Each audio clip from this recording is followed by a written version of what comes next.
12 mai, 2 Chroniques, chapitre 34, chapitre 35, chapitre 36.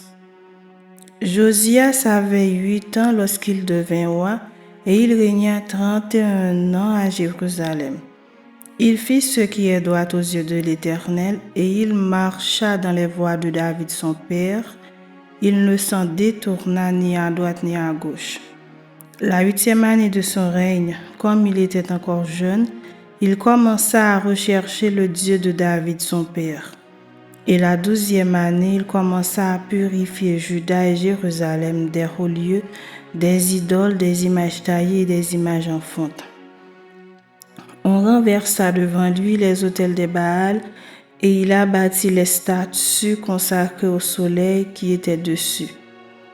Il brisa les idoles, les images taillées et les images en fonte, et les réduisit en poussière, et il répandit la poussière sur les sépulcres de ceux qui leur avaient sacrifié. Et il brûla les ossements des prêtres sur leurs autels. C'est ainsi qu'il purifia Juda et Jérusalem.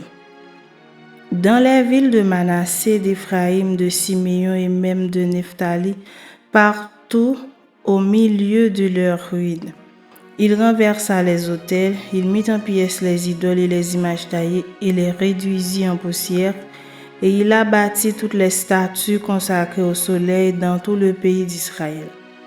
Puis il retourna à Jérusalem. La 18e année de son règne, après qu'il eut purifié le pays et la maison, il envoya Shaphan, fils d'Atsalia, Maaséja, chef de la ville, et Joach, fils de Joachaz, l'archiviste, pour réparer la maison de l'Éternel son Dieu. Ils se rendirent auprès du souverain sacrificateur Hilkija, et on livra l'argent qui avait été apporté dans la maison de Dieu et que les Lévites gardiens du seuil avaient recueilli de Manassé et d'Éphraïm et de tout le reste d'Israël et de tout Juda et Benjamin et des habitants de Jérusalem. On le remit entre les mains de ceux qui étaient chargés de faire exécuter l'ouvrage dans la maison de l'Éternel. Et ils l'employèrent pour ceux qui travaillaient aux réparations de la maison de l'Éternel, pour les charpentiers et les maçons, pour les achats de pierres de taille et de bois destinés aux poutres et à la charpente des bâtiments qu'avaient détruits les rois de Juda. Ces hommes agirent avec probité dans leur travail. Ils étaient placés sous l'inspection de Jacat et Abdias, Lévites d'entre les fils de Merari et de Zacharie, et Meshulam d'entre les fils des Kéatites.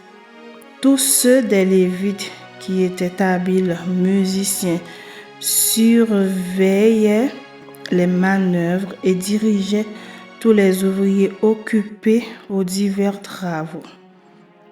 Il y avait encore d'autres Lévites, secrétaires, commissaires et portiers. Au moment où l'on sortit l'argent qui avait été apporté dans la maison de l'Éternel, le sacrificateur Hilkija trouva le livre de la loi de l'Éternel donné par Moïse. Alors Hilkija prit la parole et dit à Shaphan, le secrétaire, « J'ai trouvé le livre de la loi dans la maison de l'Éternel. » Et Hilkija donna le livre à Shaphan. Shaphan apporta le livre au roi et lui rendit aussi compte en disant, « Tes serviteurs ont fait tout ce qui leur a été commandé. Ils ont amassé l'argent qui se trouvait dans la maison de l'Éternel et l'ont remis entre les mains des inspecteurs et des ouvriers. » Shaphan le secrétaire dit encore au roi, « Le sacrificateur Hilkija m'a donné un livre. » Et Shaphan le lut devant le roi. Lorsque le roi entendit les paroles de la loi, il déchira ses vêtements, et le roi donna cet ordre à Hilkija, à Akikam, fils de Shaphan, à Abdon, fils de Miché, à Shaphan le secrétaire et à Azaja, serviteur du roi. Allez, consultez l'Éternel pour moi et pour ceux qui restent en Israël et en Juda, au sujet des paroles de ce livre qu'on a trouvé, car grande est la colère de l'Éternel qui s'est répandue sur nous, parce que nos pères n'ont point observé la parole de l'Éternel et n'ont point mis en pratique tout ce qui est écrit dans ce livre. Ilkija et ceux qu'avait désigné le roi allèrent auprès de la prophétesse Hulda, femme de Shahum, fils de Tokéat, fils de Asra, gardien des vêtements. Elle habitait à Jérusalem, dans l'autre quartier de la ville. Après qu'ils eurent exprimé ce qu'ils avaient à lui dire, elle leur répondit. Ainsi parle l'Éternel, le Dieu d'Israël. Dites à l'homme qui vous a envoyé vers moi. Ainsi parle l'Éternel. Voici, je vais faire venir des malheurs sur ce lieu et sur ses habitants. Toutes les malédictions écrites dans le livre qu'on a lu devant le roi de Juda, parce qu'ils m'ont abandonné et qu'ils ont offert des parfums à d'autres dieux, afin de m'irriter par tous les ouvrages de leurs mains, ma colère s'est répandue sur ce lieu et elle ne s'éteindra point. Mais vous direz au roi de Juda qui vous a envoyé pour consulter l'Éternel.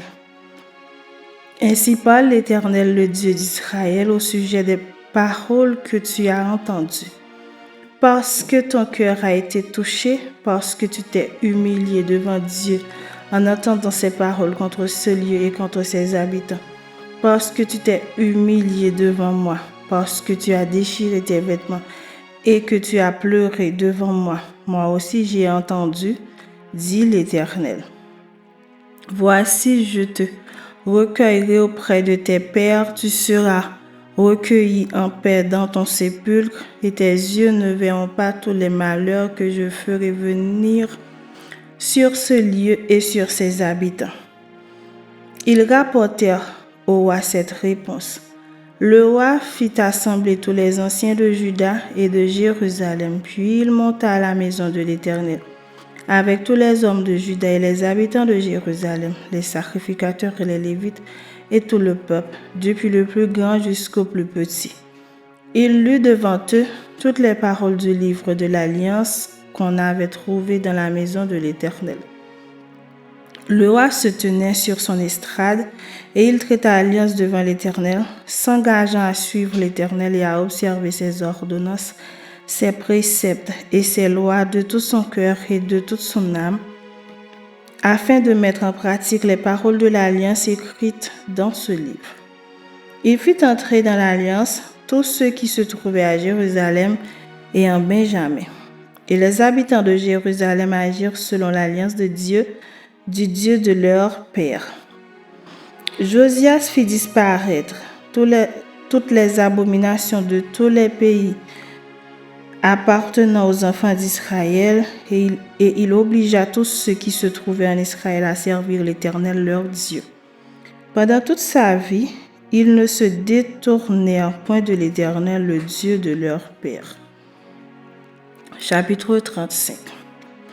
Josias célébra la Pâque en l'honneur de l'Éternel à Jérusalem, et l'on immola la Pâque le 14e jour du premier mois. Il établit les sacrificateurs dans leurs fonctions et les encouragea au service de la maison de l'Éternel. Il dit aux Lévites qui enseignaient tout Israël et qui étaient consacrés à l'Éternel, placez l'arche sainte dans la maison qu'a bâtie Salomon, fils de David, roi d'Israël. Vous n'avez plus à la porter sur l'épaule. Servez maintenant l'Éternel votre Dieu et son peuple d'Israël. Tenez-vous prêts selon vos maisons paternelles, selon vos divisions, comme l'ont réglé par écrit David, roi d'Israël, et Salomon son fils. Occupez vos places dans le sanctuaire d'après les différentes maisons paternelles de vos frères, les fils du peuple, et d'après la classification des maisons paternelles des Lévites. Immolez la Pâque, sanctifiez-vous et préparez-la pour vos frères, en vous conformant à la parole de l'Éternel prononcée par Moïse. Josias donna aux gens du peuple, à tous ceux qui se trouvaient là, des agneaux et des chevaux au nombre de 30 000, le tout pour la Pâque et 3 000 bœufs. Cela fut pris sur les biens du roi. Ces chefs firent de bon gré un présent au peuple, aux sacrificateurs et aux Lévites. Ilkija, Zacharie et Jéhiel, princes de la maison de Dieu, donnèrent aux sacrificateurs pour la Pâque 2600 agneaux et 300 bœufs. Konania, Shemaéja et Netaniel, ses frères, Achabia, Jéhiel et Josabad, chefs des Lévites, donnèrent aux Lévites pour la Pâque 5000 agneaux et 500 bœufs. Le service s'organisa et les sacrificateurs et les Lévites occupèrent leur place selon leur division d'après l'ordre du roi. Ils immolèrent la Pâque. Les sacrificateurs répandirent le sang qu'ils recevaient de la main des Lévites et les Lévites dépouillèrent les victimes. Ils mirent à part les holocaustes pour les donner aux différentes maisons paternelles des gens du peuple, afin qu'ils les offrissent à l'Éternel, comme il est écrit dans le livre de Moïse, et de même pour les bœufs. Ils firent cuire la Pâque au feu selon l'ordonnance, et ils firent cuire les choses saintes dans des chaudières, des chaudrons et des poêles, et ils s'empressèrent de les distribuer à tout le peuple. Ensuite, ils préparèrent ce qui était pour eux et pour les sacrificateurs, car les sacrificateurs fils d'Aaron furent occupés jusqu'à la nuit à offrir les holocaustes et les graisses. C'est pourquoi les Lévites préparèrent pour eux et pour les sacrificateurs fils d'Aaron. Les chantres fils d'Asaph étaient à leur place selon l'ordre de David, d'Asaph, d'Héman et de Jéduthun, le voyant du roi, et les portiers étaient à chaque porte.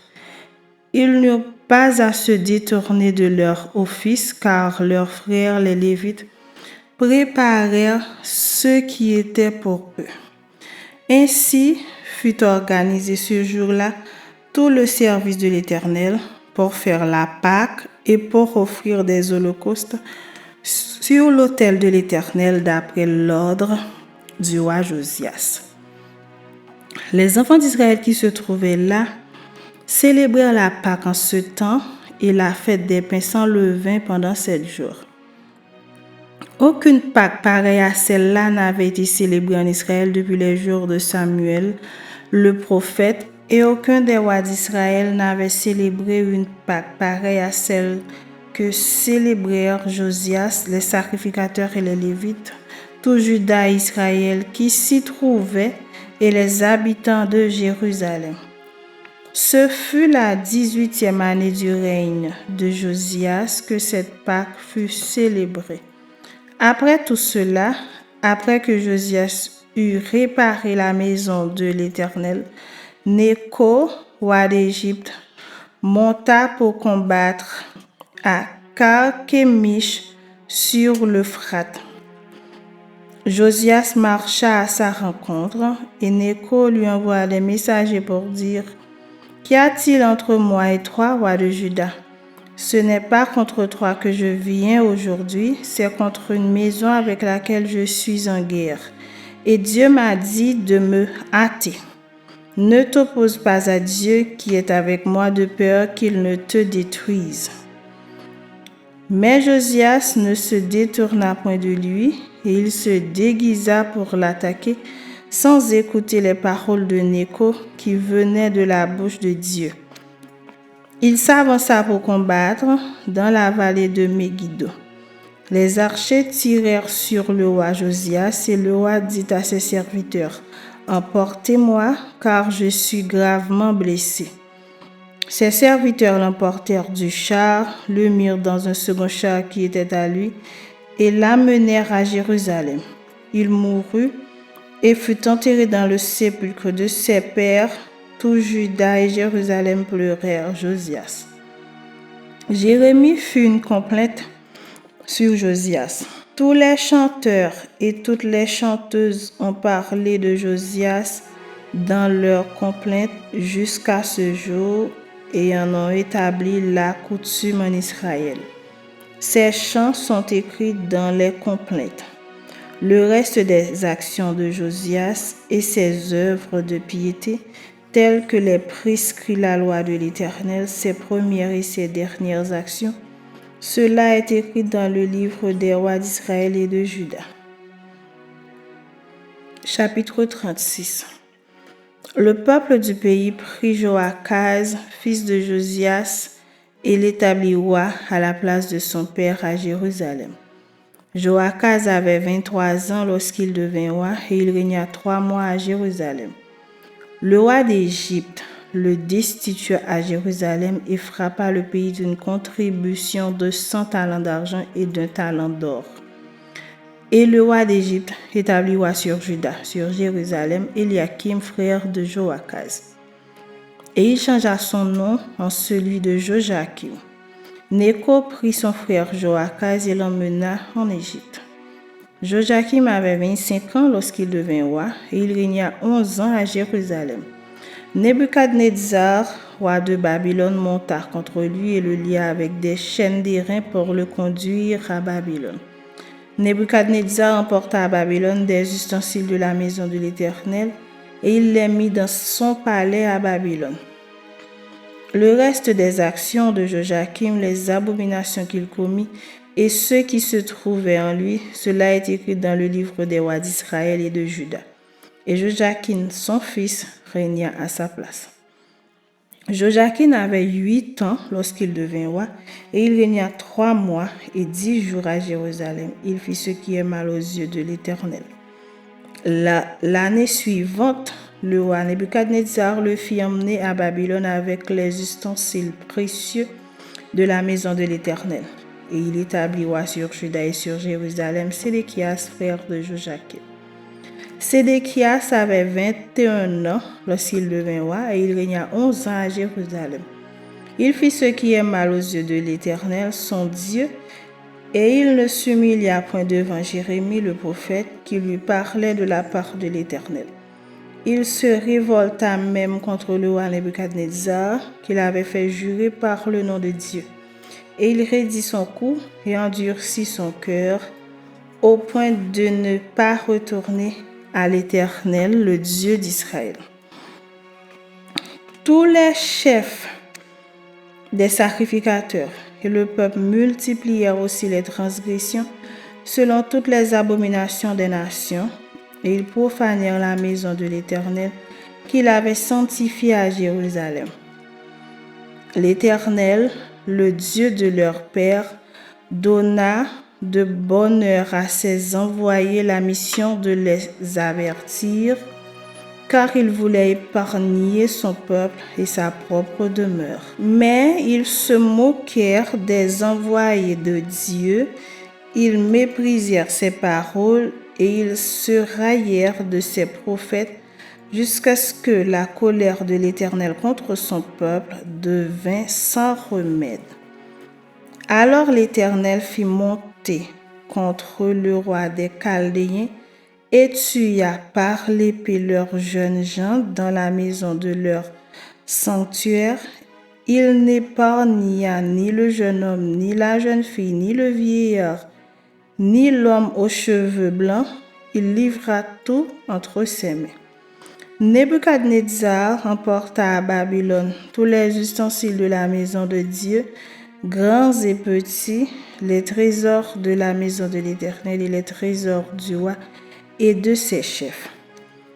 Ils brûlèrent la maison de Dieu, ils démolirent les murailles de Jérusalem, ils livrèrent au feu tous ses palais et détruisirent tous les objets précieux. Nebuchadnezzar emmena captifs à Babylone ceux qui échappèrent à l'épée. Et ils lui furent assujettis à lui et à ses fils jusqu'à la domination du royaume de Perse, afin que s'accomplisse la parole de l'Éternel prononcée par la bouche de Jérémie, jusqu'à ce que le pays eût joui de ses sabbats Il se reposa tout le temps qu'il fut dévasté jusqu'à l'accomplissement de 70 ans. La première année de Cyrus, roi de Perse, afin que s'accomplisse la parole de l'Éternel prononcée par la bouche de Jérémie, l'Éternel réveilla à l'esprit de Cyrus, roi de Perse, qui fit faire de vive voix et par écrit cette publication dans tout son royaume. Ainsi parle Cyrus, roi de Perse: l'Éternel, le Dieu des cieux, m'a donné tous les royaumes de la terre, et il m'a commandé de lui bâtir une maison à Jérusalem en Juda. Qui d'entre vous est de son peuple? Que l'Éternel, son Dieu, soit avec lui et qu'il monte.